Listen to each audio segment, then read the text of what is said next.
Good afternoon, and we're delighted to be joined by Orgyen Chowang Rinpoche, master in the Dzogchen tradition. And Orgyen Chowang Rinpoche has lived in the US since 1995. He studied under Jigme Phuntsok Rinpoche and has received the Khenpo degree, the highest degree in his tradition of Vajrayana Buddhism. And last year he published Our Pristine Mind, which is the book that we'll be discussing today. And it's, as I understand, quite a work of love done over many years. So why don't we discuss a little bit about that today? Just tell us, first of all, a little bit about how you decided to write this book, how it began. I was studying many years in Tibet with my teacher, like Master Jigme Phuntsok Rinpoche. And then 9 years. Then after, I went to US around 90s, and then I was there like a few years, like teaching, translating, doing something like that. But then I realized, I want to write a book, because I realized I have two, three goals. My first goal is, I think many people in this world, many people have lots of mental events, like to go through mentally, like people have, like depressed, people have fear, stress, and then discontent, and mind is uneasy, loneliness. All these things are like everyday people's normal life. First, my many years teaching is how I can reduce all these uncomfortable experiences. Therefore, I want to write a book how to deal with mind is really stressed. Then I was looking at the Buddhist teachings, like they're really there. Buddha taught really medicine of the mind. Then if they're available, but how I can address in the world more experientially, everybody can understand. That's first my goal is, how to reduce uncomfortable state of mind. But that's in the other side is it's not only reduce people's mental uncomfortableness, how to increase happiness, vitality, energy, joy, all positive energy increase. I think decrease negative thoughts, emotions, increase happiness, joy, enlightenment. I think that's my goal is write the book. I want a book is address that. That's first my goal. And the second is I want this book is address that, but also someone begin today up to enlightenment. Whole entire path to fruition, and I want to write that book. We have Chinese, Chinese books, many Tibetan books. They address whole entire path.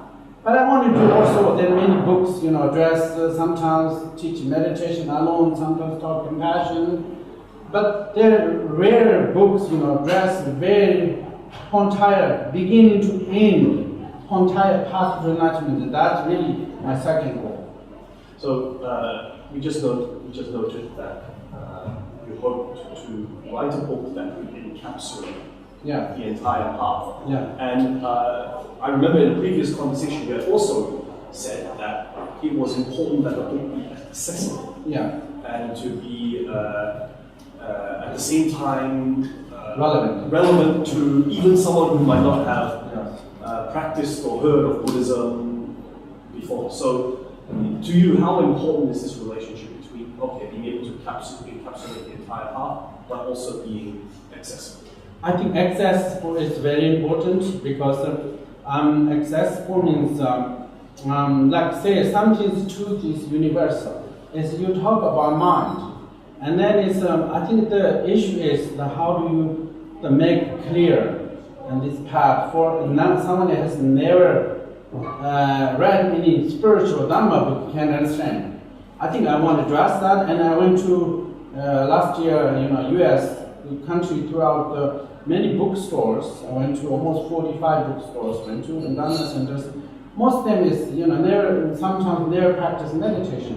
But they really everybody want to reduce their, mental, emotional discomfort. They want happiness and joy. Therefore, they can understand it. Even if someone never read before Dharma can, Buddhists, they can understand it 70-60%. They understand that. That's another way, my goal is not just only for the Buddhist practitioners, but generally entire, if you have mind, you need to have pristine mind. And that's really another goal. The other goal is, there are many meditations. Mindfulness meditation, Zen meditation, or for example, transcendental meditation. There are many meditations. This come from, Dzogchen is called talk of pristine mind meditation. I want to introduce, world also pristine mind meditation. So pristine mind meditation is the main meditational focus of this talk. Why don't we get a little bit deeper into the content? Yeah. Now, in the first part, you start. It's divided into a few chapters, and chapter 2, I noticed, it focuses on why our positive pristine mind is obscured. Why, even though our basic nature is innately pristine, why does it never seem that way in the common world? And so you talk about mental events, primordial fear, and the ego as the culprits of obscuration. Can you expand on that? Yeah, I think that's it. We don't, for example, this is, color and the sky is blue, sunshiny, but sometimes sky is overcast.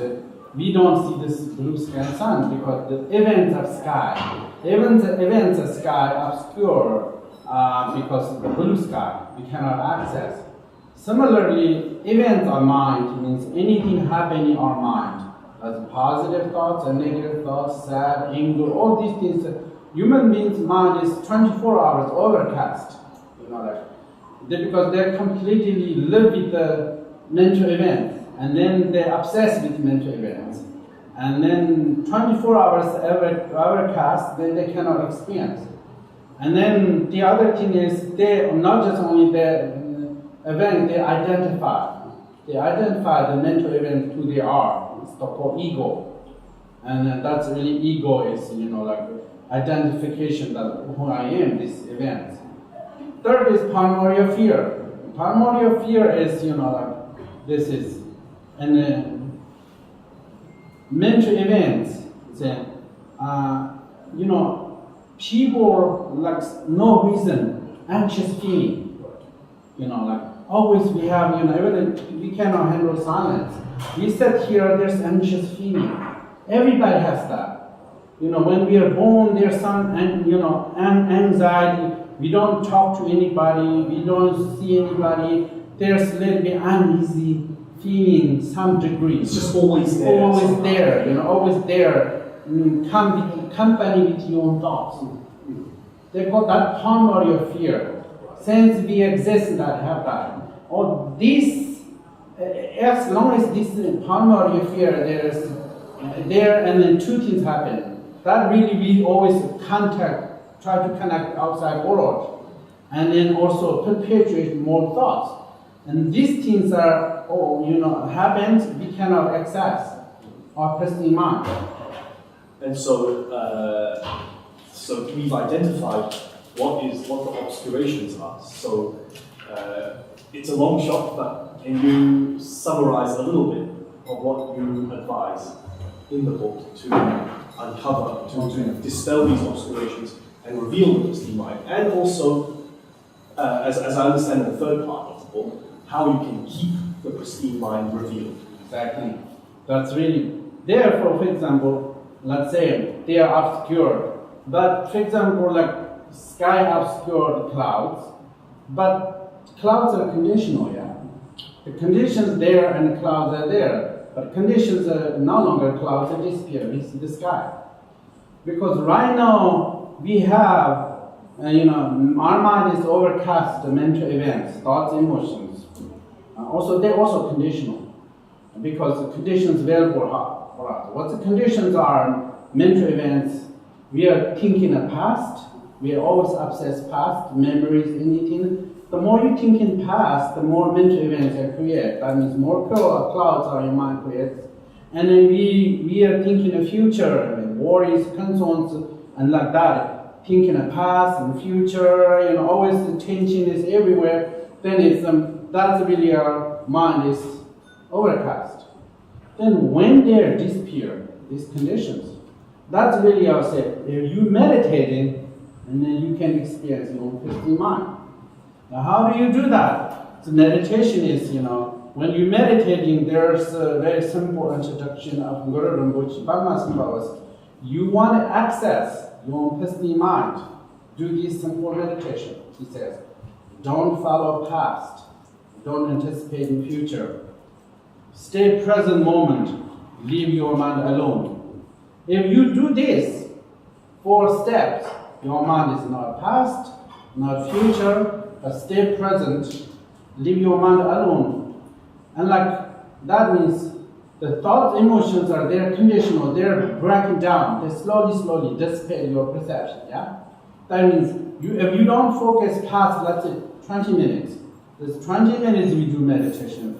20 minutes you're not focused past means maybe 20, 30, 40% mental events dissipate, yeah? And then you don't focus future, another 20, 30% events disappear. When the more mental events that disappear, the more you can experience, access, pristine mind.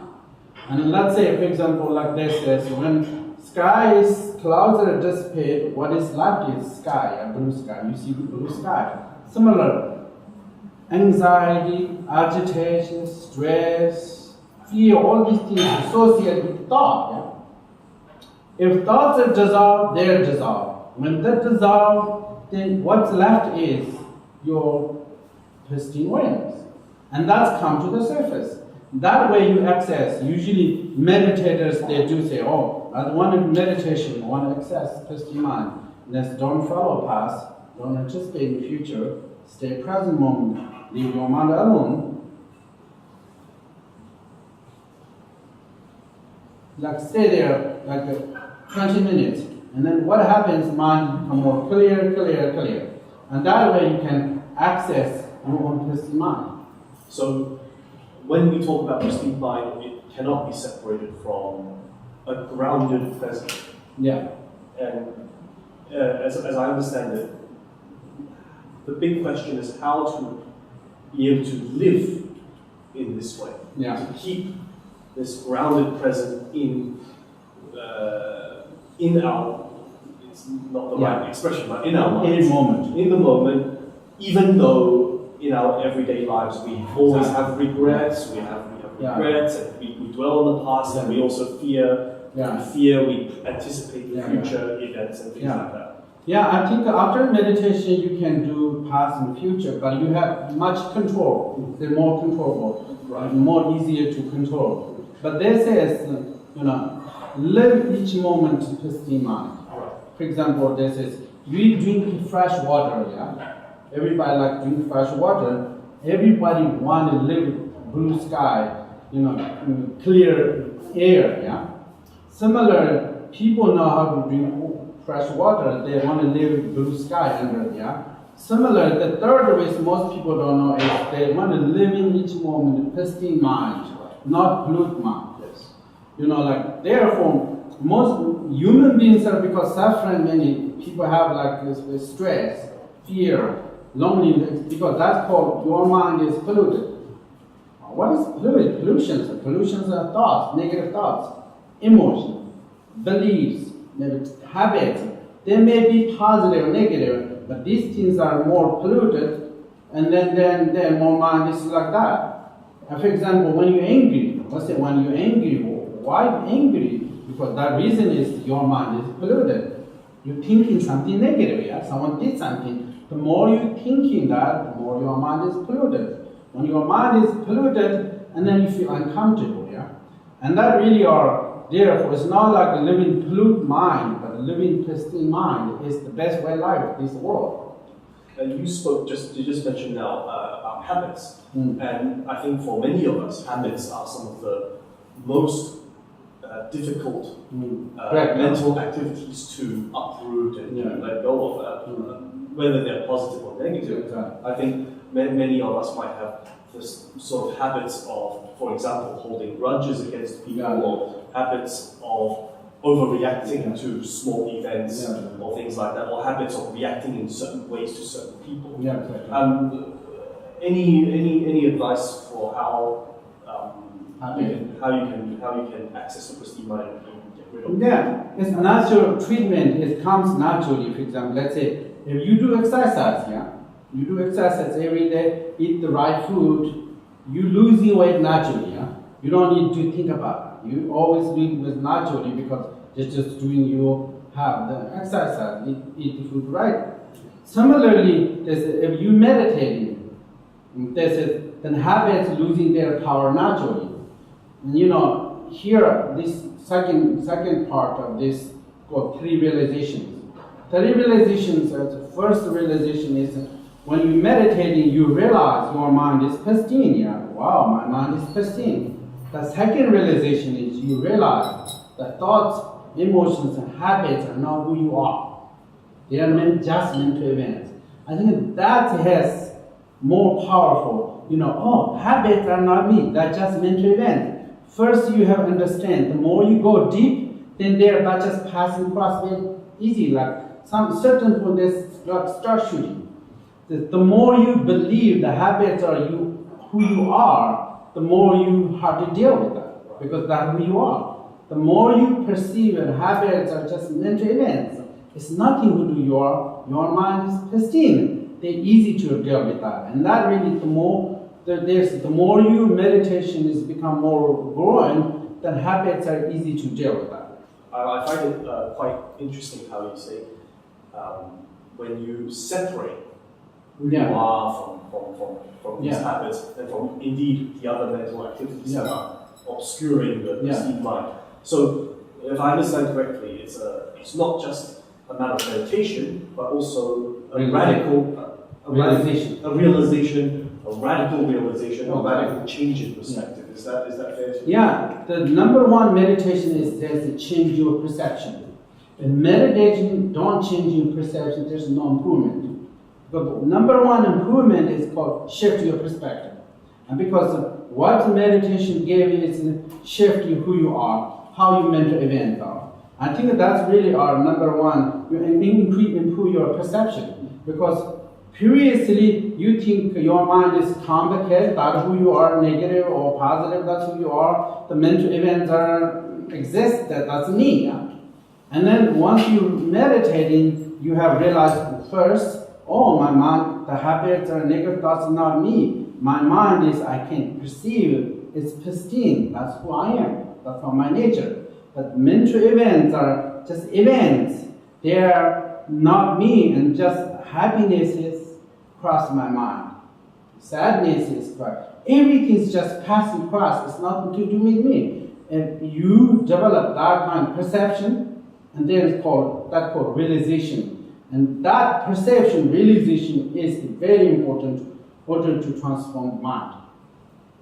So let's talk a bit broader beyond the contents of this book. You've lived in the US for many years now, and you're also the founder and spiritual director of Pristine Mind Foundation. How have you absorbed sort of the most recent developments of sort of mindfulness studies and as you know all the scientific neuropsychology and research that is going on in the States? Have they influenced your approach in this book at all, or has it influenced your work generally in any way? I think I have first I would you need to know a little bit understand meditation. I think number one is you need your audience. What these days people need.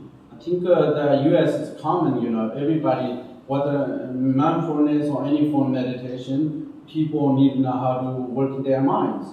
I think how to fix their mind, the problems. I think the US is very common. There's companies, universities, and or any other places, working people says how to deal with stress and how to work more effectively and more realizes, not just only go to exercise, work with your mind. And I think that's really, past 10 years, that new realization dawn is, human beings, many years they think they can just succeed externally. Somebody has a good job, become famous, build family, that's only things that have success. But now people realize that when you have everything, but your still mind is complicated, that means you have not completed your life. Therefore, not many people realize that meditation is the key to improve your life. I think I was realized, people realize also, I understand in the more modern world when I went to US, I talked to psychologists and universities and everything like that. I think here I talk about mindfulness. Also, mindfulness is actually the base of the Bama Simbaba says. His teaching says, first you really want a pristine mind. First you need watching breath. When your mind is calm down, relax, and then access of pristine mind. That's usually traditionally, since Buddha, that's normal. First is called object-based meditation. Second is object-based meditation. Yes. And any concluding thoughts about this complete work and any future ideas or plans that you might like to expand with this book? Yeah, moving forward. Yeah, I think I was, last year, I worked in this 10 years ago, and 10 years, last year published, I went to many places, last year introduced in the book, and this year I came to Hong Kong. But in future, I think then I also go to places, give mindfulness retreats, and pristine mind meditation retreats. We call mindfulness to pristine mind. You do first mindfulness begin and then connect to pristine mind. Then I just want to go to places, introduce groups to, I went to Stanford University a few months ago. I'm going to also Stanford University this fall. And also I'm going to psychology meeting in Washington, D.C. in August. And psychology people introduce that. And also present population also many that. And in many different areas to introduce pristine mind. I think it's very important to know human beings' mind is pristine. People breathing fresh air. We need to have living pristine mind. I think that's the best happiness.